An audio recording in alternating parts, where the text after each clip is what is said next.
지난 시간에는 요한복음 11장 32절까지 공부했었습니다.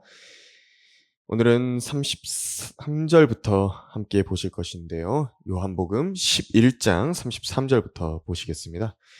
예수님께서 마르다와 마리아를 만나시기 위해서 베다니라고 하는 마을로 오셨습니다. 거기까지 본 게 이제 32절이고요. 이제 마르다에게 주님께서 자신을 부활과 생명이라고 그렇게 말씀하신 것을 보았죠. 오늘은 이제 마리아가 이제 왔습니다. 주님 앞에. 그래서 33절부터 함께 보시겠습니다. 33절을 읽어보면요. 그때 예수께서 그녀가 울고 있는 것과 그녀와 함께 온 유대인들도 우는 것을 보시고 영으로 신음하시며 괴로워하시다가 라고 말했습니다. 마리아가 주님의 발 앞에 엎드려서 울며 말씀드린 것이 이제 32절에 나오고 있는데, 주여 만일 주님께서 여기에 계셨더라면 나의 오라비가 죽지 아니하였겠나이다 라고 말했습니다. 예수님께서도 비애에 빠지신 것입니다. 자기 형제인 나사로의 죽음을 겪고 안타까워하며 마음 아파하는 마리아, 그리고 그녀를 동정하는 유대인들 모두 다 울고 있었던 것입니다. 주님은 그 우는 것을 보시면서 그 영으로 신음하시며 괴로워하셨습니다. 이 영이라고 하는 것은 성령을 말씀하는 것은 아니고 인간의 영을 말하는 것입니다. 인간의 영. 예수님의 괴로움을 한번 지금 이 시간 잠깐 숙고를 해보려고 합니다. 여러 가지 복잡한 마음이 층층이 겹쳐있는 신음일 것이고 괴로움일 것임이 분명합니다. 그분의 영, 이것이 이제 예수님의 인성 중에 하나인 부분인데요. 주님 자신이 참 복잡한 분이십니다.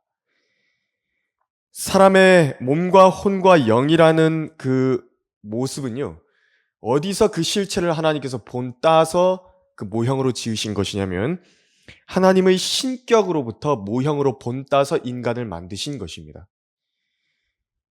그래서 사람의 몸과 혼과 영이라는 그 실체는 사실 아버지 하나님과 말씀과 성령이 하나시라는 것을 본따서 이제 만들어진 것인데, 예수님께서는 말씀 하나님이 육신이 되셔서 사람이 되셔서 나타나신 분이신데요.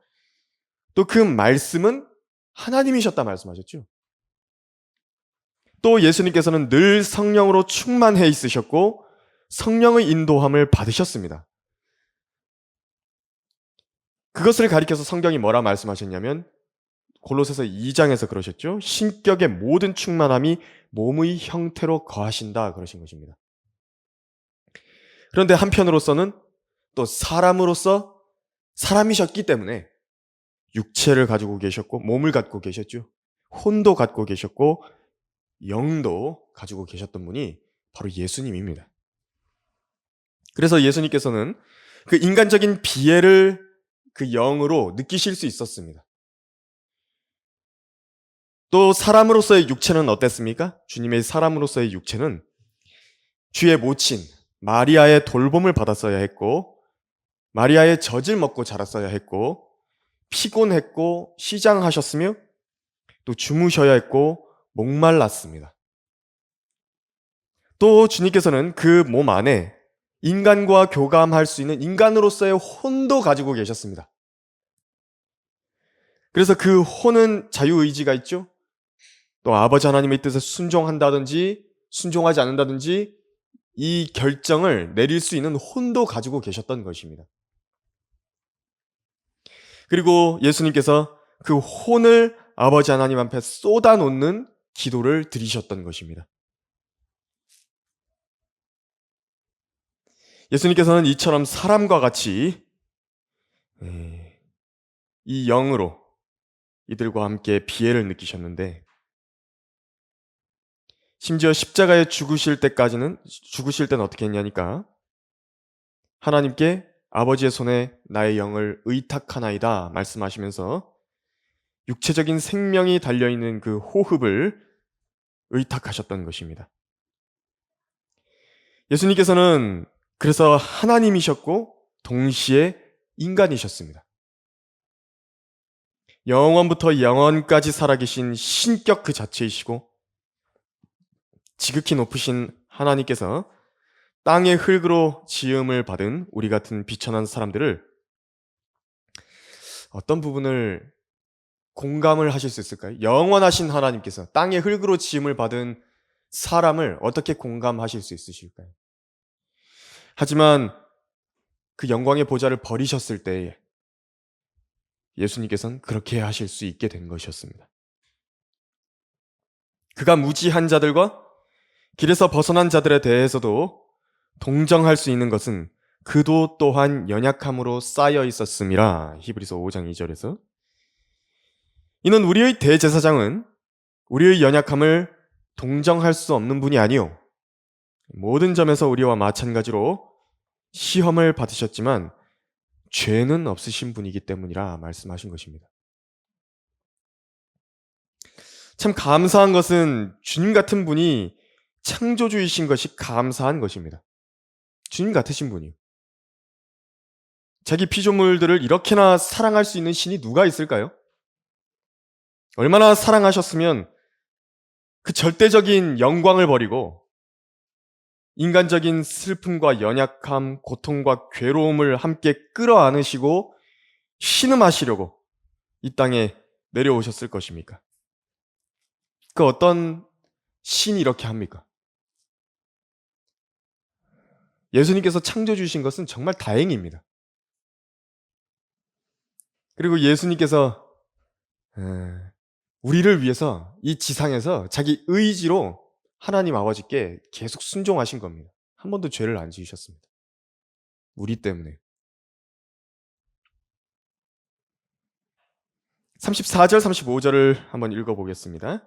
말씀하시기를 그를 어디다 두었느냐고 하시자 그들이 주여 와서 보소서라고 말씀드리니 예수께서 우시더라.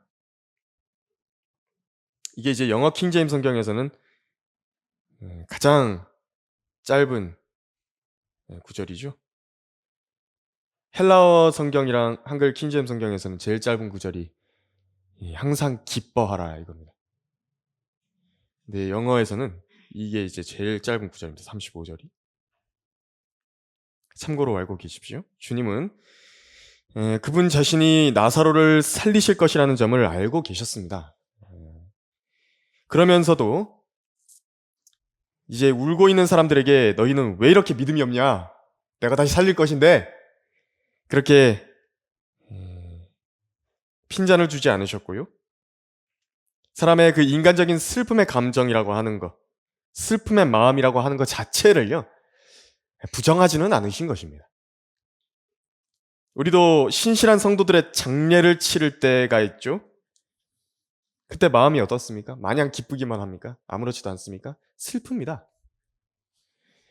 어떤 이별을 해야 될 때는 슬픈 마음이 드는 건 당연한 것입니다.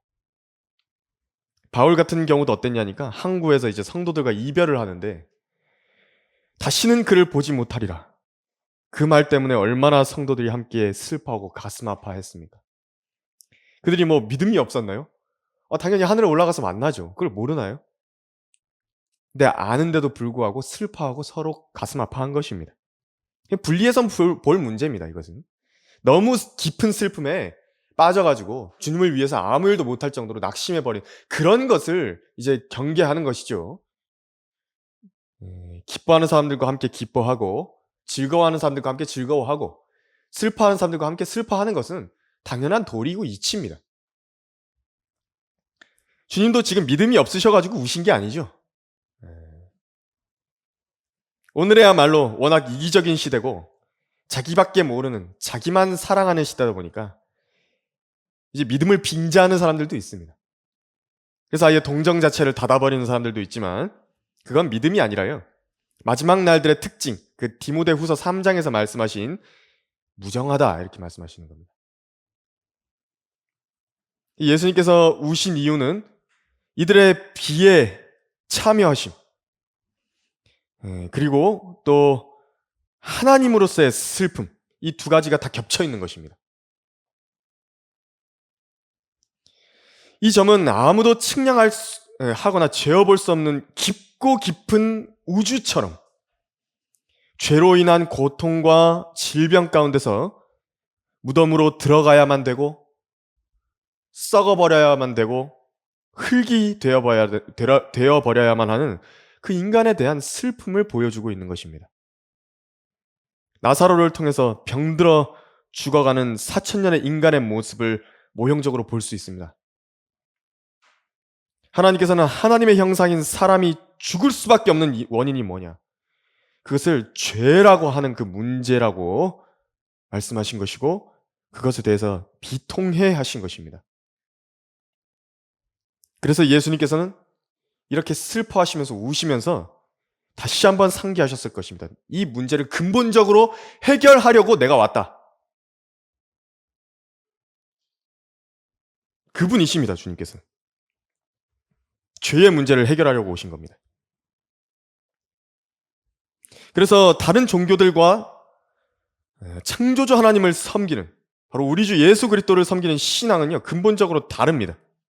주님은 가짜 신들과 다른 분입니다.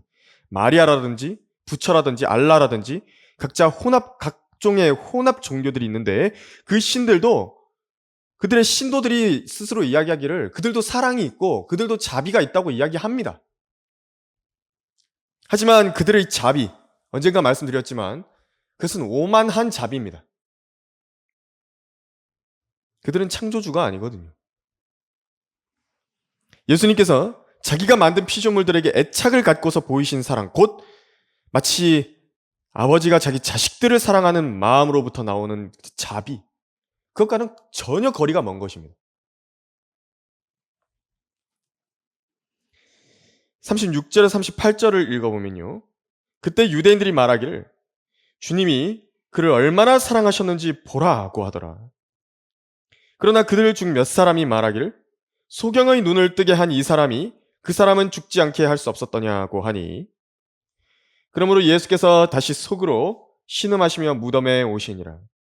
그곳은 굴인데 돌이 그 위에 놓여 있더라 그랬습니다. 34절에서 이 사람들이 이제 주여라고 부르지 않았습니까? 주여 와서 보소서 하면서 여기서 주라고 했을 때 고딕으로 써 있는 것을 보실 수 있을 겁니다. 그래서 여기서 지금 마르다, 마리아 그리고 함께 있는 유대인들 대부분이 주님을 믿는 사람들이었을 것으로 보입니다. 그들은 이제 주님이 우시는 모습을 보고 또 나사로를 향한 사랑을 느낄 수 있었습니다. 37절에서 그 중에 몇 사람이 하는 이 말을 들으시면서 주님께서는 다시 속으로 신음하시고 무덤으로 가신 겁니다. 소경의 눈을 뜨게 한 이 사람이 그 사람은 죽지 않게 할 수 없었더냐. 물론 주님은 나사로를 살리실 것이지만 우리도 이 부분에 대해서 영적으로 교훈을 받을 부분도 있죠. 주님은 나사로를 살리실 것이지만 나사로는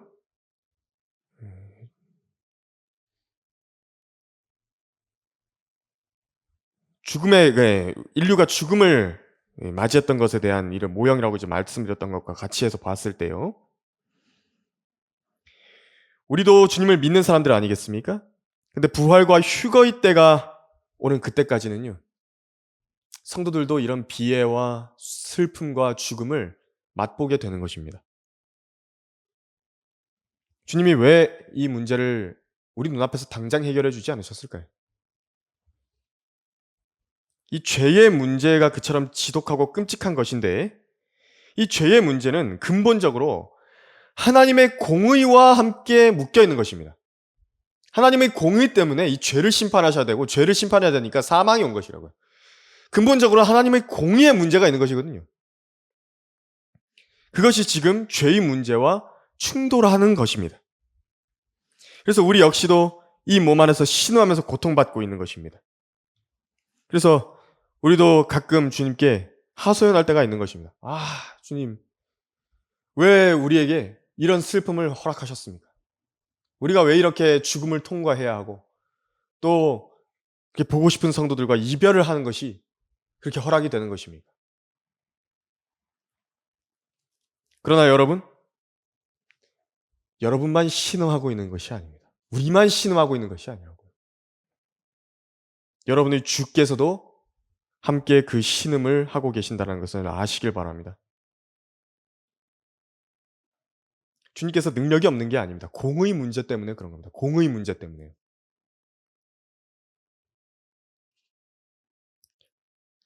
하나님의 법과 공의를 무시하신 채로 자기가 능력이 있다 그래서 아무나 다 살려주고 죽음도 다 피해가게 해주고 질병도 슬픔도 모든 것을 다 피해가게 해주고 그런 게 아니라는 말입니다.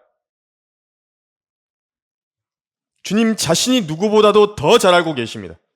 그리고 우리를 그런 고난 속에 방치해버리시고 뒤에서 팔짱 끼고 앉아가지고 방관하시고 그런 분이 아니시라는 겁니다. 그분이 이제 자기의 사랑하는 사람을 찾으러 오시는 그때 모든 문제를 해결해 주실 것이라고 약속하셨는데 그때 이제 무덤을 열게 하시는 겁니다. 그때까지는요, 우리 모두가 함께 다 신음하는 것입니다. 주님도.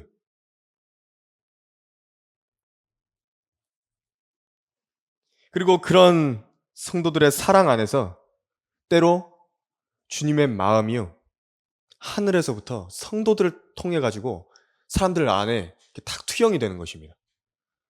성도들이 이렇게 서로 간에 사랑하는 모습을 보이지 않습니까? 그때 예수 그리스도의 그 사랑이 이런 것이구나 하는 것이 투영이 돼서 보여주는 것입니다. 주님의 슬픔이 이런 것이구나. 주님의 기쁨이 이런 것이구나. 그것이 느껴진다고요. 39절에서 40절을 읽어보도록 하겠습니다. 예수께서 말씀하시기를 돌을 치우라고 하시니 죽은 자의 누인 마르다가 주께 말하기를 주여 죽은 지 이미 나흘이 되었기에 지금은 악취가 나나이다 라고 하니 예수께서 그녀에게 말씀하시기를 만일 네가 믿으면 하나님의 영광을 볼 것이라고 내가 너에게 말하지 아니하였느냐고 하시더라. 여기서 이제 마르다가 나섭니다. 주님을 막아서는 일을 했습니다. 이 일은요, 이렇게 막아서는 일, 주님을 막아서는 일은 때로 성경적인 믿음을 갖고 있는 올바로 그 부활에 대한 교리를 알고 있었던 사람, 신실하게 주님을 섬기는 사람일 때도 있습니다. 지난 시간에도 마르다에 대해서 잠깐 다른 부분이지만 주님께서 성도들에게 믿음을 요구하시고 신뢰를 요구하시는 순간에 사람이 이게 습성이라는 것이 있거든요. 자기 경험과 판단과 생각이 더 앞서는 경우들이 많이 있는 것입니다.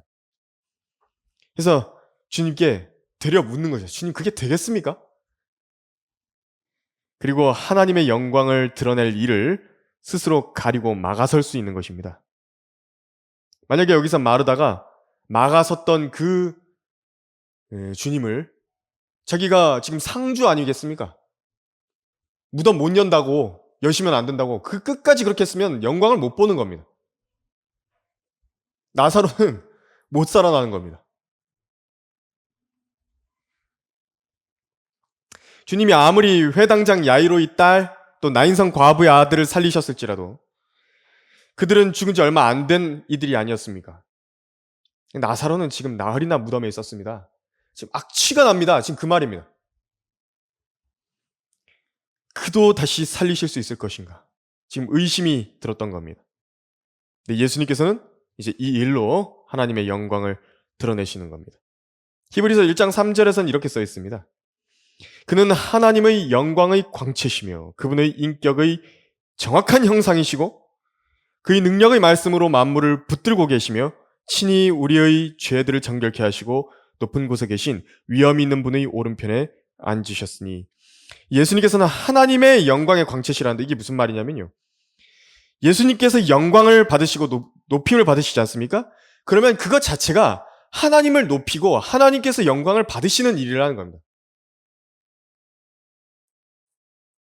그래서 여러분들께서 만약 예수 그리스도를 높이신다면 그것이 바로 하나님 아버지를 높이는 일을 하시는 것입니다. 그래서 마르다에게 네가 믿으면 하나님의 영광을 볼 것이다. 그래서 하나님께 여러분들이 믿으시면 믿음이 있는 사람은 하나님을 영화롭게 해드리는 것입니다.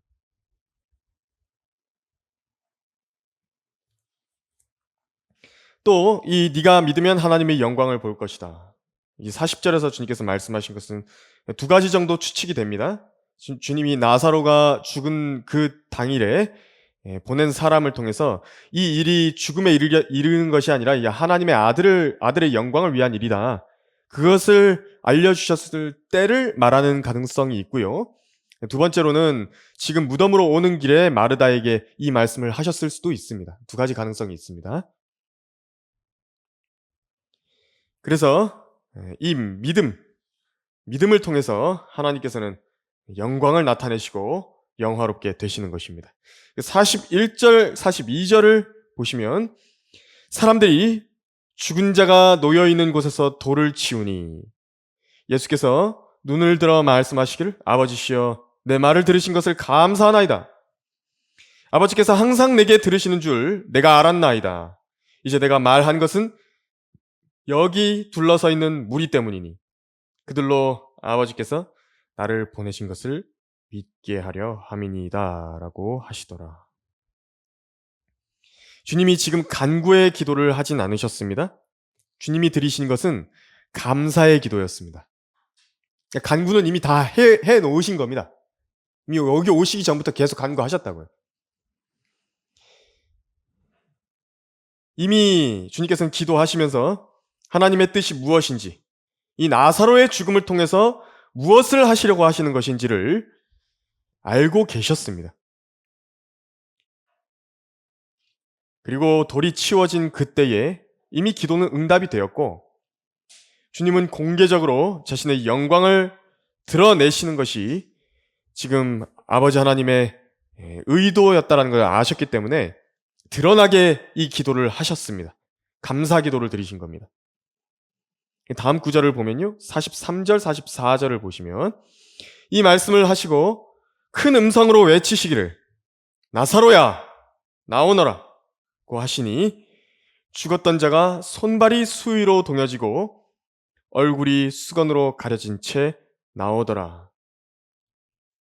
예수께서 그들에게 말씀하시기를 그를 풀어주어 다니게 하라고 하시니라. 이제 이것은 정말 어느 누구도 부정할 수 없는 부활의 이적이 되어버렸습니다. 예수님을 사이비 종교 사기꾼이라고 불렀던 사람들, 그분이 행하신 기적들을 전부 거짓말이라고 치부했던 자들까지도 이 나사로의 부활만큼은요 지금 부정을 못하는 겁니다. 그 누이인 마르다와 마리아 매수한 겁니까 예수님께서? 그들의 슬픔을 모든 유대인들이 와가지고 본 것입니다. 많은 유대인들이 와서 그들의 슬픔을 보았다고요. 무덤에서 나는 악취를 맡았었습니다. 주님이 의도적으로 지체하신 기간 동안에 시체가 썩어져 가고 있는 것을 다 본 것입니다. 어느 누가 보더라도 부활 사기, 부활 마술 이런 걸 보여주려는 것이 아니었습니다. 그게 아니었다는 것을 모든 사람 앞에서 다 증명한 것입니다.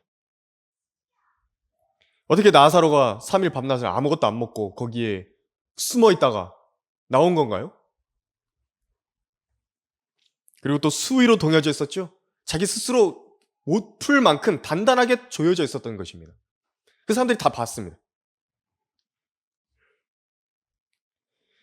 이 주님이 죽은 자들로부터 사람들을 살리신 기적은 초림 당시에 3번이 있습니다.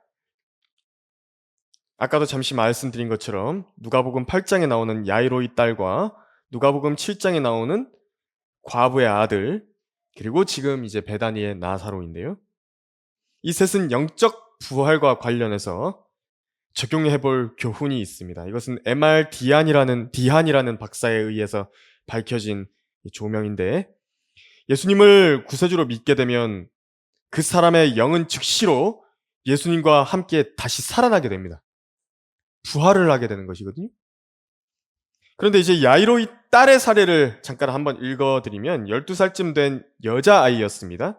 성경은 이렇게 말씀하십니다. 그때 그 아이의 영이 돌아오니 아이가 즉시 일어나더라 그랬습니다.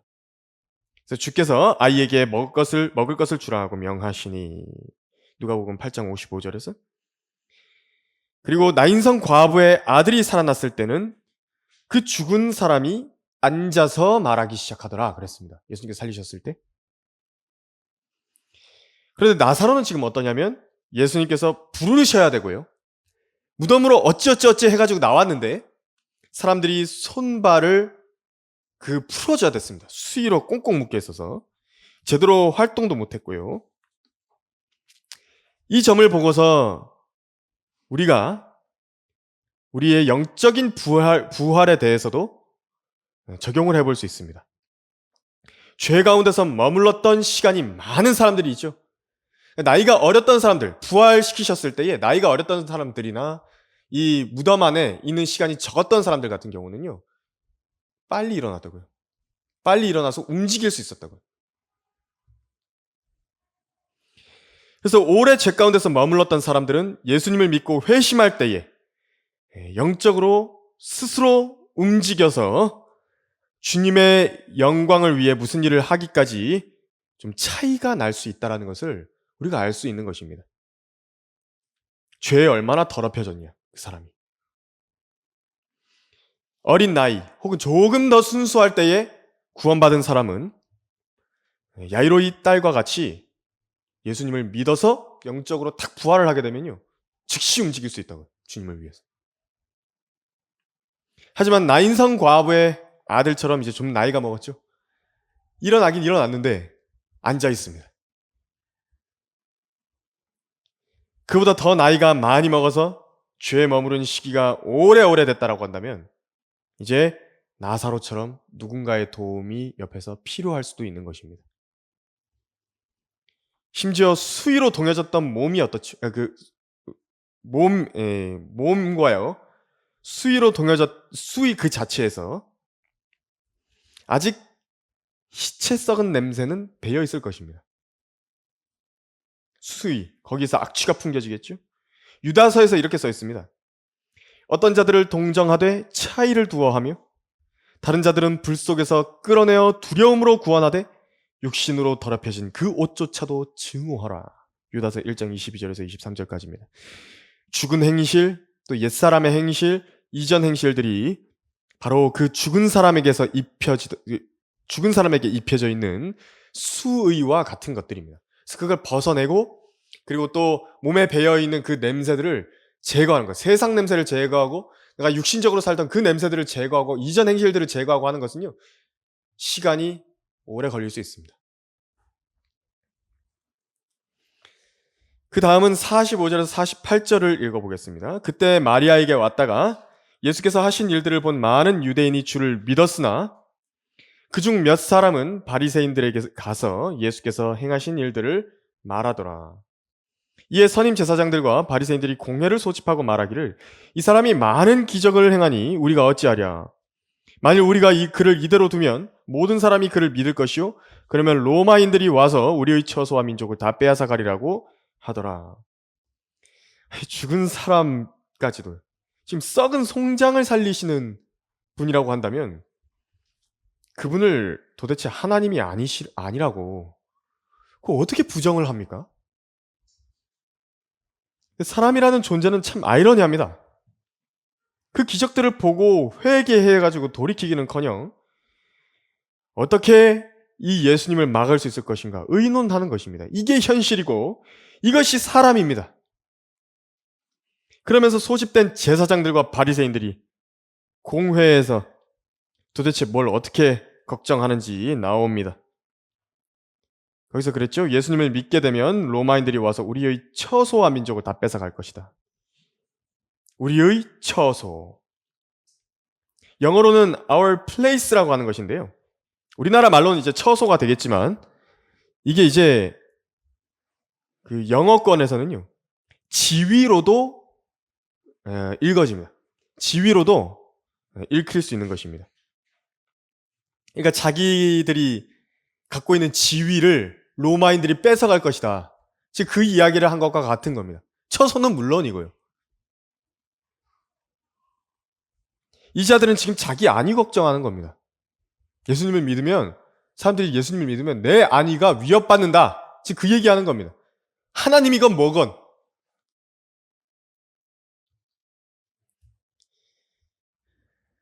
이 사람들이 어떤 사람들이냐니까요. 지금 마음이 악한 것입니다. 불의에 사로잡혀 있는 마음입니다. 종교인들이 그러는 것입니다. 종교인들이. 그들의 관심사가 바로 그런 위선이고 자기들의 위치이고 자기들의 안위인 것입니다. 하지만 믿음이 있는 사람이었다라고 한다면요. 주님께서 그깟 로마 군인들 상대하는 게 문제가 아닌 걸 알고 있었겠죠? 그들 자신의 눈이 이렇게나 가리워져 있었던 것입니다. 예수님께서는 그런 자들의 자리 따위를요, 지켜주지 않으십니다.